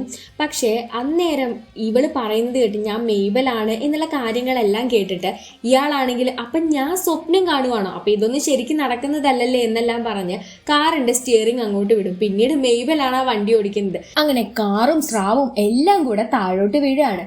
താഴെ വീണൊരു ആക്സിഡന്റ് സംഭവിക്കുമ്പോഴാണ് നമ്മുടെ ജെറിക്ക് ഇതെല്ലാം റിയൽ ആണെന്നുള്ള കാര്യം മനസ്സിലാവുന്നത്. അവിടെ എത്തിയ മെയ്ബലും ജോർജും ഇവനോട് കാര്യങ്ങളെല്ലാം പറഞ്ഞ് മനസ്സിലാക്കി കൊടുക്കാണ്. ആ എയർപോർട്ട് ഉണ്ടല്ലോ, നീ ആ പാലം പണി നിർത്തിയാലേ ഇവര് നിന്നെ വെറുതെ വിടുമെന്ന്. പക്ഷെ പാലം പണി നിർത്താൻ എന്നെ കൊണ്ട് പറ്റില്ല എന്ന് ജോർജ് പറയുമ്പോൾ, എന്നാ ശരി അവരെ ഞാൻ ഇങ്ങോട്ട് വിളിച്ചു വരുത്താം, അവരെന്താന്ന് വെച്ചാൽ ചെയ്യട്ടെ എന്ന് പറയുമ്പോൾ ജെറി ഓക്കെ ഞാൻ എന്ത് വേണേ ചെയ്യാം എന്ന് പറഞ്ഞ് അതിന് സമ്മതം കൊടുക്കുന്നുണ്ട്. അപ്പോഴേക്ക് പ്രൊഫസറും കൂട്ടരും വന്ന് നമ്മുടെ മെയ്ബലിനെ പിടിച്ചോണ്ട് പോകാൻ നോക്കും. അപ്പോഴാണ് ജോർജ് പിറകെ വരുന്നത്. എന്നാൽ നമ്മുടെ മെയ്ബലിന്റെ കോൺഷ്യസ് തിരിച്ചവളുടെ ശരീരത്തിലേക്ക് തന്നെ ഈ പ്രൊഫസർ മാറ്റിയിട്ടുണ്ടായിരുന്നു. ജോർജ് ആണെങ്കിൽ ഈ മനുഷ്യന്മാരെന്തോ ചെയ്ത് തന്റെ മെയ്ബലിനെ ഇല്ലാതാക്കി എന്നാണ് കരുതുന്നത്. അപ്പോഴേക്ക് ഈ ഒരു തക്കത്തിന് ബാക്കിയുള്ള മൃഗങ്ങളെല്ലാം കൂടെ അവിടേക്ക് വന്നു കയറുകയും ഇവരെ എല്ലാവരെയും പിടിച്ചു കെട്ടുകയും ചെയ്യാണ്. പിന്നീട് മെയ്ബിള് കണ്ണ് തുറന്ന് നോക്കുമ്പോൾ അവളെ ആരോ കെട്ടിയിട്ടിരിക്കുന്നു. തൊട്ടപ്പുറത്താവട്ടെ നമ്മുടെ ജെറി ഉണ്ടായിരുന്നു. അതാരാണെന്ന് നോക്കുമ്പോഴേക്ക് 2 പ്രൊഫസേഴ്സ് അവിടേക്ക് വരുന്നുണ്ട്. ശരിക്കും ഈ പ്രൊഫസേഴ്സിനെ നിർബന്ധിച്ച് മൃഗങ്ങളാണ് ഇവിടെ കൊണ്ടുവന്നിരിക്കുന്നത്. അവരെന്താ ചെയ്യുന്നതെന്ന് വെച്ചാൽ ആരുടെ ആജ്ഞപ്രകാരം എന്തോ ഒരു മിഷൻ ചെയ്തുകൊണ്ടിരിക്കുകയാണ്. ഈ മനുഷ്യന്മാരുടെ കോൺഷ്യസ്നെസ് ഒരു മൃഗത്തിൽ കൊണ്ടുവന്ന് മൃഗത്തിനെ നിയന്ത്രിക്കാൻ പറ്റുന്നത് പോലെ ഒരു മൃഗത്തിന്റെ മനസ്സിൽ മനുഷ്യനെ നിയന്ത്രിക്കാനുള്ള ഒരു സെറ്റപ്പ് ആ മൃഗങ്ങൾ ഉണ്ടാക്കിപ്പിച്ചു എന്നാണ് പ്രൊഫസർ പറയുന്നത്. ഈ ബുദ്ധി കൊടുത്തത് മറ്റാരുമല്ല, ആ ടൈറ്റൻ ആയിരുന്നു. ടൈറ്റൻ ഇപ്പോൾ ജെറിയുടെ രൂപം ഉണ്ടാക്കിയിട്ട് ആ ജെറിയുടെ രൂപത്തിൽ ആ ടൈറ്റൻ ആണ് ഇപ്പോൾ എല്ലാ കാര്യങ്ങളും ചെയ്യുന്നത്. അതായത് ടൈറ്റന്റെ മനസ്സാണ് ഇപ്പൊ ജെറിക്കുള്ളത്. അങ്ങനെ മനുഷ്യന്മാരെ എല്ലാവരെയും ഞാൻ ഇല്ലാതാക്കും, എനിക്ക് ഈ ചെറിയ രൂപത്തെക്കാളും ഈ വലിയ രൂപമാണ് ഇഷ്ടം എന്നൊക്കെ ഈ ടൈറ്റന്റെ രൂപത്തിലിരിക്കുന്ന അല്ലെങ്കിൽ ജെറിയുടെ രൂപത്തിലിരിക്കുന്ന നമ്മുടെ ടൈറ്റൻ പറയുന്നുണ്ടായിരുന്നു. അവനാണ് ശരിക്കും ഇതിലെ മെയിൻ വില്ലൻ എന്ന് പറയുന്നത്. ഞങ്ങളെ ഓടിക്കാൻ വേണ്ടി വലിയ വലിയ സൗണ്ട് ഉണ്ടാക്കുന്ന മെഷീൻ വെച്ചതുപോലെ മനുഷ്യന്മാർക്ക് കേൾക്കാൻ പറ്റുന്ന രീതിയിലുള്ള സൗണ്ട് ഉണ്ടാക്കുന്ന മെഷീൻ ഞാൻ അവിടെ വെക്കും, അങ്ങനെ ക്രൂരമായിട്ട് നിങ്ങളെ പീഡിപ്പിക്കും എന്നെല്ലാം നമ്മുടെ ടൈറ്റൻ പറഞ്ഞുകൊണ്ടിരിക്കുകയാണ്. എന്നിട്ട് നീയും വലിയ കാര്യമൊന്നും പറയണ്ട, നീയും ആ ജോർജിനെ ചതിച്ചില്ലേ, നീ മൃഗമാണെന്നൊക്കെ പറഞ്ഞിട്ട് ശരിക്കും നീ മനുഷ്യനല്ലേ എന്നെല്ലാം പറഞ്ഞ അവിടെ നിന്ന് പോവാണ്. ജോർജും ആകെ വിഷമത്തിലാണെന്ന് കണ്ട് നമ്മുടെ മെയ്ബലിന് ഒത്തിരി സങ്കടമാവുകയാണ്. അവളൊന്നും മിണ്ടാതിരിക്കുകയാണ്. ജെറി ഇവൾ ഒരുപാട് ചീത്ത പറഞ്ഞിട്ടും. ഞാനും ശരിക്ക് ഇതിനൊക്കെ കാരണമാണല്ലേ, ഞാൻ ഇങ്ങനെയൊന്നും ചെയ്യാൻ പാടില്ലായിരുന്നു, ജോർജ് എന്നെ ഒരുപാട് സ്നേഹിച്ചിരുന്നു എന്നെല്ലാം നമ്മുടെ മെയ്ബിൾ പറയുന്നുണ്ട്. പക്ഷെ നമുക്ക് എങ്ങനെയും ഇവിടെ നിന്ന് രക്ഷപ്പെട്ടേ പറ്റൂ. അപ്പോഴാണ് മെയ്ബിളിന് മുത്തശ്ശിയുടെ ഓർമ്മ വരുന്നത്. മൃഗങ്ങളും നമ്മുടെ സുഹൃത്തുക്കളാണ്. ഇടയ്ക്ക് ചില മനുഷ്യന്മാർ ചീത്തയുള്ളതുപോലെ ചില മൃഗങ്ങളും ചീത്തയുണ്ട്. പക്ഷെ നീ ഇപ്പോൾ ഒരു സഹായം ചെയ്യണം ജെറി, നീ ഇപ്പൊ തൽക്കാലം ഈ ബീവറിന്റെ ശരീരത്തിലേക്ക് ആവ് എന്നെല്ലാം പറഞ്ഞ് നമ്മുടെ മെയ്ബിൾ അവനെ നിർബന്ധിക്കും. ഒരു വഴിയില്ലാതെ ജെറി അതിന് സമ്മതിക്കും. അങ്ങനെ ബീവറായിട്ട് എണീറ്റ നമ്മുടെ ജെറി ആവട്ടെ ഇപ്പൊ നമ്മുടെ മെയ്ബലിനെ ഇവിടെ നിന്ന് പുറത്തേക്ക് വിടാനായിട്ട് രക്ഷപ്പെടുത്തും. ഇവർ രണ്ടുപേരും കൂടെ നേരെ ടൈറ്റന്റെ പ്ലാൻ ഇല്ലാതാക്കാൻ വേണ്ടിയിട്ടാണ് ശ്രമിക്കാനായിട്ട് പോകുന്നത്. അതിനുവേണ്ടി കുറച്ചു പേരുടെ ഹെൽപ്പ് വേണം. പക്ഷെ ബാക്കി മൃഗങ്ങളെല്ലാം ഇപ്പൊ നമ്മുടെ മെയ്ബലിനെ തെറ്റിദ്ധരിച്ചിരിക്കുകയാണല്ലോ. ഇവിടെ ജെറിക്ക് വേണ്ടിയിട്ടുള്ള ആ ഒരു സദസ്സിൽ ഒരുപാട് ആളുകൾ വന്നിട്ടുണ്ടായിരുന്നു. അങ്ങനെ ജെറി ആവട്ടെ സാധാരണ പോലെയല്ല, അവൻ എന്തൊക്കെയോ ക്രൂരമായിട്ട് പറയുന്നുണ്ടായിരുന്നു. മൃഗങ്ങളെ ആർക്കാണ് ഇല്ലാതാക്കേണ്ടത്, അവന്മാർക്കൊക്കെയുള്ള പണി ഞാൻ തരാം എന്നെല്ലാം പറഞ്ഞിട്ട്. ആ സമയമാകുമ്പോഴേക്കും മൃഗങ്ങൾക്കാവട്ടെ ഭയങ്കര സന്തോഷം വരികയാണ്. മനുഷ്യന്മാര് തങ്ങളോട് ചെയ്തതിന് പ്രതികാരം ചെയ്യാൻ പോവുകയാണല്ലോ എന്നൊക്കെ ഓർത്തിട്ട്. പക്ഷെ അപ്പോഴേക്ക് ഇവിടെ വന്നിട്ടുണ്ടായിരുന്ന നമ്മുടെ മേബിൾ പറഞ്ഞു, ശരിക്കും നീ ജെറി അല്ലല്ലോ, നീ ടൈറ്റൻ അല്ലേ, എനിക്കറിയാം നീ നിന്റെ അമ്മ മരിച്ചതിന്റെ വിഷമത്തിലല്ലേ ഈ കാര്യങ്ങളെല്ലാം ചെയ്യുന്നേ എന്നെല്ലാം പറയും. കുറച്ച് സമയം അവിടെ കിട്ടും, പക്ഷെ ടൈറ്റൻ അവന്റെ യഥാർത്ഥ സ്വഭാവം പുറത്തേക്ക് എടുക്കുകയാണ് ചെയ്യുന്നത്. ആര് പറഞ്ഞു ഞാൻ എൻ്റെ അമ്മ മരിച്ചതിന്റെ സങ്കടത്തിലാണ് ഇതെല്ലാം ചെയ്യുന്നതെന്ന്, നിങ്ങൾ മനുഷ്യന്മാരെ എല്ലാവരെയും ഞാൻ ഇല്ലാതാക്കാൻ പോവാണ് എന്നെല്ലാം അവനിങ്ങനെ പറയാണ്. മൃഗങ്ങൾക്ക് സന്തോഷം, പക്ഷെ മനുഷ്യന്മാർക്ക് അത് മനസ്സിലായി. പക്ഷെ അപ്പോഴേക്ക് പ്രൊഫസറിന്റെ ഹെൽപ്പോട് കൂടിയിട്ട് അവിടെ ഉണ്ടായിരുന്ന ജെറിയുടെ ശരീരത്തിൽ നിന്ന് ടൈറ്റനെ അവർ പുറത്താക്കും. പക്ഷേ മൃഗങ്ങളെല്ലാവരും കൂടെ വീണ്ടും ടൈറ്റനെ ജെറിയുടെ ശരീരത്തിലേക്ക് തന്നെ മാറ്റും. അപ്പോഴേക്ക് ആ ഫോണിലായിരുന്നു ഈ മനുഷ്യന്മാരെ ഇല്ലാതാക്കാൻ വേണ്ടിയുള്ള മെഷീന്റെ ഓൺ ഓഫ് ഉണ്ടായിരുന്നത്. ആ ഫോൺ തെറിച്ചും അതെടുക്കാൻ വേണ്ടിയിട്ട് ഇപ്പൊ ടൈറ്റൻ കയറി പോവാണ്. അപ്പോഴേക്ക് നമ്മുടെ മേബൽ അവന്റെ മുഖംമൂടി വലിച്ചൂരും. അങ്ങനെ മനുഷ്യന്മാർക്ക് ഇത് ശരിക്കും ജെറി അല്ല എന്നുള്ളത് മനസ്സിലാവുകയാണ്. എന്നാൽ അന്നേരം ഈ രൂപത്തിലിരുന്ന് ടൈറ്റൻ പറയുന്നുണ്ട്, എനിക്ക് എല്ലാത്തിന്റെ രാജാവണം, മനുഷ്യന്മാരെ മൃഗങ്ങളെ ഒക്കെ ഞാൻ ഇവിടെ നിന്ന് ഓടിക്കുമെന്ന്. അതോടുകൂടി മൃഗങ്ങൾക്കും ഇവൻ ചതിയനാണെന്ന് മനസ്സിലായി. അവരും നേരെ മേബലിനെ ഹെൽപ്പ് ചെയ്യാൻ വേണ്ടി പോവാണ് ചെയ്യുന്നത്. പക്ഷെ അപ്പോഴേക്കും അവിടെ തീ പടർന്നിട്ടുണ്ടായിരുന്നു. നമ്മുടെ മേബലിന്റെ കയ്യിലുണ്ടായിരുന്ന ഇയർപോഡും പൊട്ടിപ്പോയിട്ടുണ്ടായിരുന്നു. അവൾ ഇവിടെ നിന്ന് പുറത്തിറങ്ങാൻ ശ്രമിക്കുമ്പോഴേക്കും അവൾക്ക് പ്രിയപ്പെട്ട സ്ഥലം കത്തുന്നത് കണ്ട് അവൾ അതെല്ലാം അണയ്ക്കാൻ പോകും. മുത്തശ്ശി കൊടുത്തിരുന്ന ആ കോട്ട് വരെ അന്നേരം കത്തി നശിക്കുവാണ്. അപ്പോഴാണ് ജോർജ് അവളെ രക്ഷപ്പെടുത്താൻ വരുന്നത്. ജോർജ് പെട്ടെന്ന് മരത്തിന്റെ അടിയിൽ വീഴും. അങ്ങനെ അവനെ രക്ഷപ്പെടുത്താൻ വേണ്ടി അവനെ എടുത്തോണ്ട് ഇവിടെ നിന്ന് മേബൽ ഓടാൻ തുടങ്ങുമ്പോഴേക്ക് ഇവളുടെ മുന്നിൽ പെട്ടെന്ന് തീ പടരും. അന്നേരം ഇവളെ രക്ഷപ്പെടുത്താൻ കരടിച്ചേട്ടൻ വരും. ഇവരെല്ലാവരും കരടിച്ചേട്ടന്റെ പുറത്ത് കയറിയിട്ട് ഇവർ പണ്ട് താമസിച്ചിരുന്ന ആ സ്ഥലത്തേക്ക്, ആ ഉയരമുള്ള സ്ഥലത്തേക്ക് പോകും. അവിടെ നിന്ന് നോക്കിയപ്പോൾ ഇവർക്കൊരു കാര്യം മനസ്സിലായി, സിറ്റിയിലേക്ക് തീ പടർന്നുകൊണ്ടിരിക്കുകയാണ്. മനുഷ്യന്മാർ മാത്രം ശ്രമിച്ചിട്ട് അവിടെ ഒന്നും നടക്കുന്നുണ്ടായിരുന്നില്ല. അന്നേരം നമ്മുടെ ജോർജ് ഇവൾക്കൊരു ഐഡിയ കൊടുക്കും. ഇവരിവിടെ സ്വന്തമായിട്ട് കെട്ടിവെച്ചിട്ടുണ്ടായിരുന്ന ആ ബണ്ട് തകർത്ത് ഇവിടുത്തെ വെള്ളം മുഴുവൻ അവിടേക്ക് ഒഴുക്കി കളയാമെന്ന്. കാരണം ഈ വെള്ളം മുഴുവനായി എവിടെ ചെന്ന് കഴിഞ്ഞാൽ ആ തീ അണയ്ക്കാൻ പറ്റും. പക്ഷെ ഇവിടെ വെള്ളമില്ലാതെ പിന്നെ മൃഗങ്ങൾക്ക് ജീവിക്കാൻ കുഴപ്പമായിരിക്കും. പക്ഷേ എന്നാലും അതൊന്നും അവർ ഓർക്കുന്നുണ്ടായിരുന്നില്ല. അങ്ങനെ ഈ മൃഗങ്ങളെല്ലാം ബണ്ട് പൊട്ടിച്ചുകൊണ്ടിരിക്കുകയാണ്. ഇവരെ കൊണ്ട് മാത്രം പറ്റില്ല. അപ്പോഴേക്ക് പക്ഷികൾ അവിടെ വരും, പാമ്പുകൾ അവിടെ വരും, തവളകള്, മീനുകള്, എന്തിന് നമ്മുടെ ഷാർക്ക് ചേട്ടൻ വരെ വരും. അങ്ങനെ ഷാർക്ക് വന്ന് ഈ ബണ്ട് അങ്ങോട്ട് ഒരൊറ്റ പൊട്ടിക്കലാണ്. പിന്നീട് മലവെള്ളപ്പാച്ചിൽ പോലെ ഈ വെള്ളം മുഴുവനായിട്ട് നേരെ സിറ്റിയിലേക്ക് അങ്ങ് ഒഴുകിപ്പോവും. ഇത്രയും നേരം കഷ്ടപ്പെട്ട് അണയ്ക്കാൻ ശ്രമിച്ചിട്ട് പണയാത്ത തീ ഒരൊറ്റ സെക്കൻഡ് കൊണ്ട് അങ്ങോട്ട് അണയും. അങ്ങനെ മൃഗങ്ങളാണ് രക്ഷപ്പെടുത്തിയത് എന്നുള്ള കാര്യം മനുഷ്യർക്ക് മനസ്സിലാവും. മൃഗങ്ങളും മനുഷ്യരും ഇവിടെ എല്ലാവരും ഒരുപോലെ ജീവിക്കേണ്ടവരാണെന്നും മനസ്സിലാവും. പിറ്റേ ദിവസം ഈ സ്ഥലമാകെ കത്തി നശിച്ച് കിടക്കുന്നത് കണ്ട് നമ്മുടെ മേബലിനും ജോർജിനും ഒക്കെ ഒരുപാട് വിഷമായിരിക്കുമ്പോൾ ജെറി അവിടേക്ക് JCB വിളിച്ചുകൊണ്ട് വന്നത് കാണും. ശരിക്കും ജെറി അവിടെ വന്നിട്ടുണ്ടായിരുന്നത് മറ്റൊന്നിനും വേണ്ടിയല്ലായിരുന്നു. ഇവിടുത്തെ ഈ അവശിഷ്ടങ്ങളെല്ലാം നീക്കി മൃഗങ്ങൾക്ക് ശരിക്കും ജീവിക്കാനായിട്ട് അനുയോജ്യമായൊരു സ്ഥലമാക്കാൻ വേണ്ടിയിട്ടായിരുന്നു. അവിടേക്ക് വേറെ ബീവറുകളും വന്നിട്ട് വീണ്ടും ബണ്ട് കെട്ടാനായിട്ട് ആരംഭിക്കുന്നുണ്ട്. ഇവിടെ വീണ്ടും വെള്ളം കെട്ടി നിർത്താനായിട്ട്. അങ്ങനെ പരസ്പര സഹായത്തോടു കൂടി പല കാര്യങ്ങളും നേടിയെടുക്കാമെന്ന് നമ്മുടെ മേബിൾ ഇപ്പോൾ ജെറിക്ക് പഠിപ്പിച്ചു കൊടുത്തിരിക്കുകയാണ്. അതിന് ജെറി അവളോട് നന്ദിയും പറയുന്നുണ്ടായിരുന്നു. ഇപ്പോൾ നമ്മുടെ മേബിളിന്റെ ഗ്രാജുവേഷൻ ഡേ ആണ്. ഗ്രാജുവേഷൻ ഡേയുടെ സമയത്ത് അവൾ പ്രൊഫസറിനെ കാണാനായിട്ട് വരുന്നുണ്ട്. ഗ്രാജുവേഷൻ കഴിഞ്ഞ് എനിക്ക് എന്തെങ്കിലും ജോലി വേണമല്ലോ എന്ന് മേബിൾ പറയുമ്പോൾ ഞാനിപ്പോൾ ഒരു പ്രൊജക്റ്റിലാണ്. അന്നത്തെ പോലെയുള്ള പ്രൊജക്റ്റല്ല, പട്ടി സംസാരിക്കുന്നത് മനസ്സിലാവാൻ ഒരു കോളർ ഞാൻ കണ്ടുപിടിച്ചിട്ടുണ്ട്. എങ്കിൽ എന്നെയും ജോലിക്ക് എടുക്കുമോ എന്ന് മേബിൾ ചോദിക്കുമ്പോൾ എനിക്ക് വളരെ പാഷനേറ്റ് ആയിട്ടുള്ള ഒരാളെ തന്നെയായിരുന്നു ആവശ്യം. അതുകൊണ്ട് നിന്നെ ഞാൻ ജോലിക്ക് എടുക്കാം എന്ന് അവർ സമ്മതിക്കുകയാണ്. പക്ഷെ അവരുടെ എല്ലാവരുടെയും സങ്കടം ഇവൾക്ക് ജോർജിനോട് ഇപ്പോൾ സംസാരിക്കാൻ പറ്റില്ലല്ലോ എന്നാണ്. പക്ഷേ ഇവളിപ്പോഴും ജോർജിനെ കാണാൻ വേണ്ടി മുത്തശ്ശിയുടെ വീടിന്റെ അടുത്തുള്ള സ്ഥലത്തേക്ക് പോവാറുണ്ട്. ഇവർക്ക് അങ്ങോട്ടും ഇങ്ങോട്ടും സംസാരിക്കാൻ പറ്റില്ലായിരിക്കാം, പക്ഷേ സംസാരിക്കാൻ ഭാഷ വേണമെന്ന് നിർബന്ധമില്ലല്ലോ. ഇവരിങ്ങനെ അടുത്തിരുന്നാലും അവരവരെന്താ പറയുന്നതെന്ന് അവർക്ക് മനസ്സിലാവും. ഇത്തരത്തിലെ മനോഹരമായ ഒരു സീനോട് കൂടിയിട്ടാണ് ഡിസ്നിയുടെ ഹോപ്പേഴ്സ് എന്ന ഈ ഒരു അടിപൊളി സിനിമ അവസാനിക്കുന്നത്. ഇപ്പോഴത്തെ കാലഘട്ടത്തിന് വേണ്ടുന്ന ഒരു സിനിമയായിട്ട് തന്നെയാണ് കേട്ടോ എനിക്കിത് തോന്നിയിട്ടുണ്ടായിരുന്നത്. മറ്റൊന്നുമല്ല, നമ്മളിപ്പോൾ പല സ്ഥലങ്ങളും വികസനത്തിന്റെ പേരിൽ ഇങ്ങനെ നശിപ്പിച്ചുകൊണ്ടിരിക്കുമ്പോൾ അവിടെ ഓൾറെഡി ഉള്ള ആ മൃഗങ്ങൾ അവരെന്ത് ചെയ്യും? ഇതിനെപ്പറ്റി നമ്മളൊന്നും ചിന്തിക്കാറില്ലല്ലേ. ശരിക്കും മനുഷ്യന്മാരും മൃഗങ്ങളും ഒക്കെ ഒന്നിച്ചല്ലേ ഇവിടെ ഉണ്ടായിരിക്കേണ്ടത്. നമ്മുടെ വൈക്കം മുഹമ്മദ് ബഷീറിന്റെ ഒരു കഥ കേട്ടിട്ടുണ്ടോ നിങ്ങൾ, ഭൂമിയുടെ അവകാശികളെന്ന്? അതിൽ പറഞ്ഞതുപോലെ എല്ലാവരും ഈ ഭൂമിയുടെ അവകാശികൾ തന്നെയാണല്ലേ. ഈ വീഡിയോ ഇഷ്ടപ്പെട്ട ചാനൽ സബ്സ്ക്രൈബ് ചെയ്യാനും വീഡിയോ ലൈക്ക് ചെയ്യാനും മറക്കല്ലേ. മറ്റൊരു വീഡിയോ ആയിട്ട് വീണ്ടും കാണാം. അതുവരേക്ക് സേഫ് ആയിട്ട് ഹാപ്പി ആയിട്ടിരിക്കുക. Tata bye.